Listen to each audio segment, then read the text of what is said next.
Okay, Defrag 2011, break time in the morning, and I'm here with Eric Norlin. Here he is holding his guitar. No, the real Eric is actually over here. How you doing, Eric?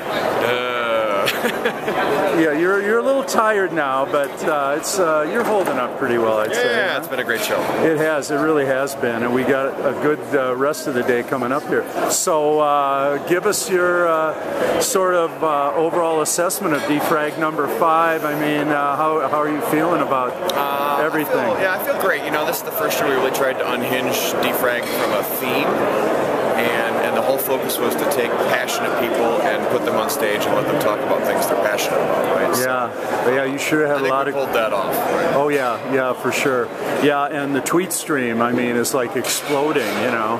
And I get the feeling there are a lot of people following it out there too. Yeah, I think so. I keep getting people asking if we're going to stream it, and the answer is no, we'll never stream it. Yeah. If you don't come, you're not part of it. Sorry, yeah. Well, hey, the thing I wanted to ask you about in particular is you announced your early stage fund yesterday, SK Ventures. Tell us a little bit about that. Really grew out of activity around the conferences and started as a conversation with Brad Feld, where I asked him if it was a crazy idea. He said, no, I'll be your first limited partner. And then over a year and a half, I just kind of kicked it around and was at Techstars Boulder demo day 2 years ago and saw Orbotics there, and that really kind of got me up and moving and solidified that I wanted to do that because I knew I wanted to write a check to them. That kind of relates to the Blur conference that you do, right? Yep. Yeah, and they're just a great company, right? So you know, it took a while, and we pulled it together, and it's interesting. And you've got limited partners all over the country. Yep, they're nationwide, and they're VCs individually as people.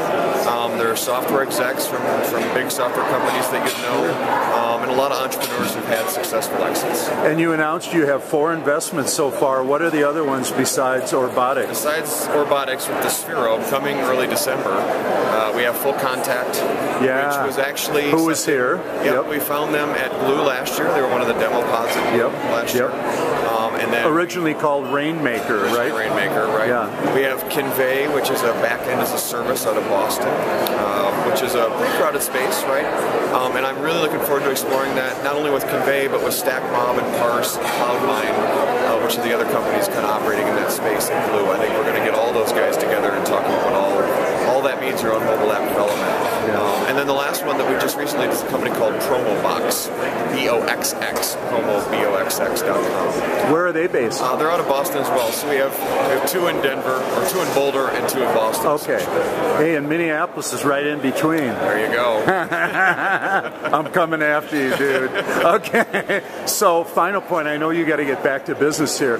You did a blog post on the Defrag site a while back, talking about how you think there's a lot of pain coming up for angels.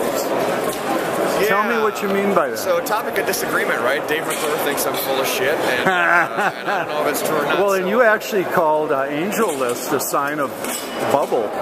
Yeah, I think it's weird, right? And I mean, who am I? I don't know anything. So I see a lot of angel activity, and I see a decreasing number of institutional VCs.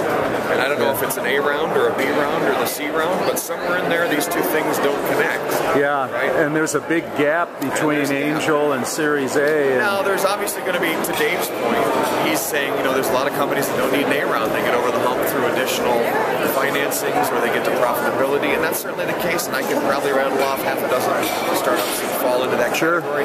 But I think there are a lot of companies that are banking on an A or a B. Yes. Okay, that's the point of pain you're talking about. It's going to come down to there's just not enough money to do it, right? So, yeah. We'll see. So yeah, it's sort of a freight train headed towards I think there's a mini shakeout in the angel community. Yeah. But because of that, I also think it's a great time to be an angel investor. Yeah, if you know what you're doing. Well, I got a feeling you do, and you're limited partners. So best of luck to you with SK Ventures, and thanks again for a great Defrag. Thanks, Greg. Talk.